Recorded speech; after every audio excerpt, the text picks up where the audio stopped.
Oke, masuk guys. Ya, jadi pertandingan antara Indonesia melawan Irak di perebutan 3-4, sayangnya kita gagal menang dari Irak. Oke, kita bahas sedikit line up dari kita dulu.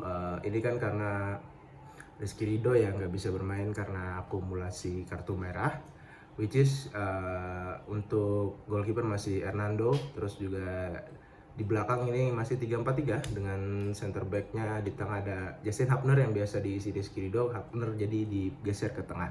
Terus juga Ferrari biasa, dan juga untuk di posisi center back sebelah kiri itu Nathan nih. Jadi Nathan bermain sebagai center back kiri. Terus di wing backnya ada Arhan dan juga Rio Fahmi. Di tengah itu Marcelino yang digeser lebih ke untuk jemput bola gitu, berduet sama Ivar Jenner. Terus di depan itu ada Kelly, Strike dan juga Witan. Di babak pertama itu terutama di menit-menit awal sampai di menit-menit awal kita itu bermain cukup bagus, sangat ngotot, berkali-kali menyerang Irak, dan Irak hampir gak dapat peluang di awal-awal babak pertama. Dan kengototan kita itu berhasil membuat sebuah gol dari Ivar Jenner. Dan golnya lumayan keren di luar kotak penalti dengan shootnya, dan kita unggul 1-0. Nah, selang berjalannya waktu setelah 1-0 itu di menit ke-19 akhirnya ternyata Irak bisa membalas dengan mencetak golnya di menit ke-27. Sebenarnya kalau dilihat gol ini kan mereka crossing apa corner ya, gue lupa. Terus corner kick, Hernando berusaha untuk meninju bola, sayangnya terlepas gitu, jadi ke pojok dan diheading oleh pemain Irak. Dan itu sangat disayangkan bahwa terlihat gol itu adalah kesalahan dari pemain-pemain kita, dimana Hernando yang meninggalkan gawangnya itu nggak bisa menepis bola lah, istilahnya menangkap atau menepis bola, karena memang postur dari pemain Irak ini lebih tinggi dibanding Hernando.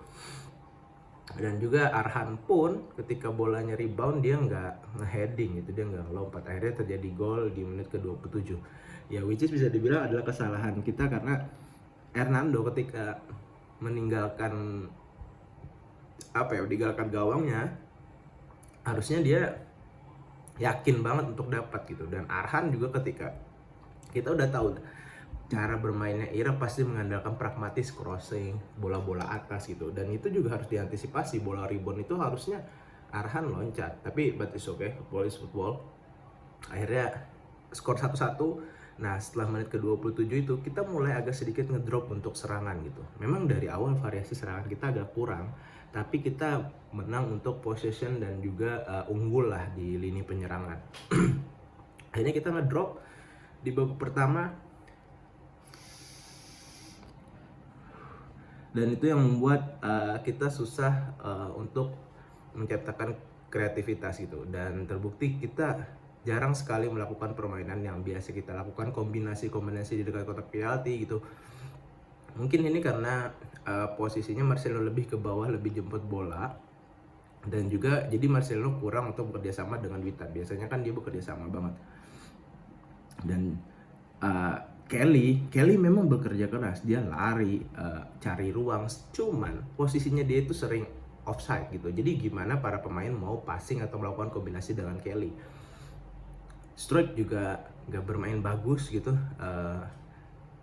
ya gak biasanya lah, maksudnya gak seperti waktu melawan Korea gitu. Dan juga Marcelino bermainnya sangat egois, sangat disayangkan banget. Padahal this guy ini istilahnya apa ya, dia sangat banyak sekali membuat decision making yang salah, dimana ketika dia harus bisa melewati, dia mau pas, dia harusnya passing, dia malah melewati. Terus dia ketika dia harus bisa posisi sedikit kosong, dia shooting, walaupun padahal itu harusnya dia bisa passing gitu ketika di pojok, tapi dia malah shooting gitu. Ini egoisnya sangat keterlaluan sih kalau menurut gua. Marcelino untuk pertandingan kali ini dia benar-benar egois banget. Dia bermain seperti untuk dirinya sendiri, bukan untuk tim gitu. Akhirnya di menit kita masuk ke babak kedua, kita masih belum ada pergantian pemain gitu. Terus juga Sebenarnya serangan Irak ini bisa dilihat banget bahwa variasi serangannya sangat minim gitu. Mereka cuma mengandalkan long ball, crossing, dan itu bisa kita antisipasi dengan adanya Justin Hubner. Hubner memang benar-benar main bagus. Dia bisa sangat mengantisipasi bola-bola crossing, terus juga defense-nya itu gue rasa sih luar biasa gitu. Kalau nggak ada Hubner mungkin kita udah kalah berapa kosong gitu. Karena kita tahu Ferrari pun juga bahan posturnya nggak terlalu tinggi gitu. Nah yang jadi gue notice di sini adalah uh, soal perannya para pemain-pemain Liga 1 gitu. Sorry bukannya masuk untuk merendahkan, karena memang Kelly menggantikan karena Rizky Ridho Gamawan, jadi Kelly yang masuk kan, dan juga Nathan digeser ke bawah. Karena ketika Nathan digeser lebih ke bawah, ini permainan lebih minim kreativitas lah, karena ketika dia berduet dengan Ivar Jenner, aliran bolanya itu lebih bagus gitu. Sedangkan di tengah cuman Ivar yang mengalirkan bola gitu. Tapi kalaupun Nathan gak digeser, kita juga akan susah untuk defend. Jadi ini apa ya istilahnya, sangat sulit lah ini keputusan STY lah untuk menaruh Nathan sebagai center back. Dan juga bahkan di menit ke-71 itu hampir dari gol counter, Hernando kenapa posisinya di luar gawang, pemain terlambat, terus pemain Irak bisa syuting dan Hernando hampir saja kebobolan. Untungnya Nathan bisa menyelamatkan bola gitu. Ini sih gue rasa ya mau gimana ya, maksudnya kita terlepas dari kita udah sampai target, kita udah lolos dari target dari PSSI untuk lolos ke 8 besar, terus juga dari target STY juga sampai ke semifinal. Dan ini ketika target-target itu terlewati gitu, ekspektasi netizen bahwa kita pengen lolos Olimpiade gitu. Memang wajar lah ketika target-target tercapai, jadi ekspektasi jadi lebih tinggi, dan hal itu juga yang membuat mungkin para netizen atau kita juga memang berekspektasi tinggi dan juga akan kecewa dengan hasil ini karena kita kalah di perebutan 3-4 untuk mendapatkan 1 tiket Olimpiade.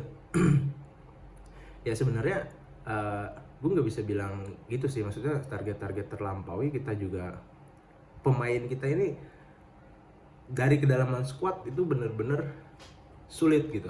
Karena terlepas dari yang ngangkat tim waktu permainan kali ini itu Nathan, Hubner, itu bener-bener Ivar, itu 3 pemain itu bener-bener kuncinya banget. Arahan ya so-so lah. Marcelino mainnya sangat egois. Witan pun terutama di babak pertama jelek ketika Witan dapat berkombinasi dengan waktu ada pergantian pemain, itu ada Rio Fahmi digantikan Fajar, terus juga Komang masuk menggantikan Kelly. Nah itu mulai Marcelino bisa digeser lebih ke depan dan dapat kombinasi dengan Witan. Sayangnya memang Marcelino mungkin ya gue kembali lagi ke terus dia sangat egois sih kalau menurut gue. Nah akhirnya kita bermain imbang 1-1 di 90 menit dimana sebenarnya kita menguasai permainan karena memang Irak gak main ngepres banget, jadi kita bisa ngalirin bola dengan lebih santai lah. Tapi sayangnya memang karena kita banyak minim kreativitas dan kombinasi, dan juga banyak sekali buang peluang gitu. Akhirnya terjadilah di babak extra time yang pertama itu Witan diganti karena memang Witan memang bekerja keras di menit-menit akhir babak kedua, tapi dari 90 menit dia bermain jelek lah kalau gue bilang, karena dia sangat sering hilang bola gitu, passingnya sering salah gitu. Akhirnya digantikan oleh Sananta. Nah ini juga yang gue notice dari ST ini, dia sangat minim pergantian pemain. Mungkin kalau gue melihat adalah karena kedalaman squadnya kita nggak jomplang lah antara starting line up dan juga para pengganti gitu. Nggak terlalu banyak opsi pergantian pemain, dan juga itu merupakan sangat PR untuk kita. Akhirnya makanya STY sering terlambat melakukan pergantian pemain gitu. Dan kita tahu pergantian pemainnya pun juga ya agak kurang efektif sebenarnya, karena memang kedalaman squadnya kita Irak berkali-kali berganti pemain. Kalau misalnya habis jatah pergantiannya pasti bakalan dia habisin gitu. Dan itu membuat mereka jadi punya first light dan juga pemain-pemain yang punya fisik yang lebih bagus karena mereka baru aja bermain. Akhirnya di menit ke-96 itu mereka melakukan long ball dan Hapner sayang mengantisipasi terlambat, mungkin mengantisipasi atau dia mengira mungkin bola itu offside gitu. Ternyata memang di sisi Ferrari dia tidak maju gitu. Jadi akhirnya Hapner mau intercept bola tapi dia gagal. Akhirnya pemain Irak bisa lepas dan melakukan shoot ke Hernando. Padahal itu ya shootnya keras sih, cuman harusnya bisa Hernando bisa dapat sih. Cuman kembali lagi kita notice bahwa blunder dari Justin Hapner sekelas back Van Dijk, Ramos atau back center back lainnya pasti pernah melakukan blunder gitu. Dan memang ini blunder yang cukup fatal karena kita langsung dihukum oleh Irak dengan 1 gol yang buat keunggulan mereka. Tapi terlepas dari gol yang blunder dari Hapner, itu bener-bener Hapner yang gendong pertahanan dari kita gitu. Jadi gue harap buat para netizen janganlah hujat para pemainnya gitu. Maksudnya jangan jaga jempol kalian untuk tidak berkomentar yang jelek di sosial media, karena kita masih punya 1 tiket kesempatan untuk lolos ke Olimpiade melawan Guinea di perebutan antar zona di Paris. Itu tanggal 9 apa tanggal 7 gue lupa, nanti gue cek jadwal ya. Dan nanti gue bakal bikin preview. Dan gue nggak tahu apakah Hapner bisa bermain karena dia dapat kartu kuning, atau kita nggak tahu apakah ada akumulasi dari kartu-kartu dia sebelumnya gitu. Which is kita nggak tahu, tapi semoga dia bisa bermain. Dan memang kalau kita melihat peluangnya masih ada, walaupun cukup berat. Gue merasa lebih berat melawan Guinea dibanding melawan Irak. Tapi ya kita mau gimana lagi gitu. Kita udah kalah di extra time dengan Irak, dan sebenarnya kekalahan yang tidak perlu sebenarnya. Walau kita dari segi permainan kita menguasai kok, kita bermain bagus kok. Maksudnya kita lebih sedikit unggul di atas Irak sebenarnya. Walaupun dari segi postur kita kalah, tapi memang ya kesalahan-kesalahan kecil itu yang membuat kita kalah gitu. Dan 2 gol itu kan 2 gol kesalahan. Jadi gue rasa memang harusnya peluangnya lebih besar di sini, tapi ya kembali lagi kita nggak bisa ini udah mencapai target, dan kita harap semoga kita masih punya 1 tiket untuk lolos ke Olimpiade, walaupun mungkin langkahnya lebih berat melawan Guinea dibanding melawan Irak. Ya jadi untuk catatan ini benar-benar kita stop lah untuk ngujat. Kita tetap dukung timnas apapun hasilnya, dan untuk sampai sejauh ini udah top banget lah. Jadi gue harap gak ada orang netizen yang menghujat para pemainnya kita. Ya ini benar-benar jomplang sih squad ini dari ke dalam, dari terutama pemain-pemain diaspora ya, dengan pemain-pemain Liga 1. Walau di awal-awal mereka bisa mengikuti di pertandingan-pertandingan sebelumnya, tapi mendadak di semifinal di perebutan 3-4 ini gapnya kelihatan banget jauh gitu. Nathan sangat bekerja keras banget, Hapner juga gitu, Ivar. Jadi pemain-pemain lain itu agak kurang bisa mengimbangi gitu, terutama yang untuk bermain yang di liga kita, di Liga 1.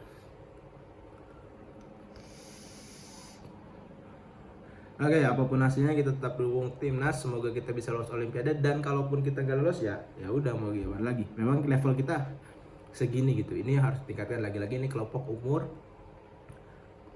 pemain kita, kedalaman squad kita kurang, dan juga ya mau gimana lagi gitu kan. Walaupun gue rasa gue agak kecewa, tapi ya udah, kita memang dari statistik kita hampir sama dengan Irak, terus juga dari total tembakan hampir sama, 20-18, Irak 20 tembakan, kita 18 tembakan, on targetnya 8-4. Jadi dari segi permainan itu kita melawan dengan Irak gitu. Cuman sayangnya memang keberuntungan dan kesalahan-kesalahan itu gitu. Jadi ya sudah, semoga kita bisa menang melawan Guinea di kualifikasi antar zona untuk bisa lolos Olimpiade. Semoga kita harapkan kita tetap dukung timnas apapun hasilnya gitu, karena untuk sampai ke level ini pun ini udah benar-benar top level lah. istilahnya kita udah sampai targetnya PSSI dan juga target TST, dan dimana biasa dulu kita cuma bermain di ASEAN, sekarang kita udah bisa sampai ke Asia. Ya, kita adalah tim debutan yang sampai ke semifinal, dan itu adalah prestasi yang sangat luar biasa gitu. Nextnya semoga terus berkembang lagi, dan ini banyak sekali terutama di mental gitu, karena ketika kita bermain di laga krusial seperti kita bisa 1 tiket untuk lolos Olimpiade waktu melawan Irak, terus juga waktu kita melawan Uzbek gitu, ini terlihat banget bahwa mental pemain kita agak grogi dan juga belum siap sih, terutama untuk bermain yang di Liga 1. Oke, see you di video selanjutnya.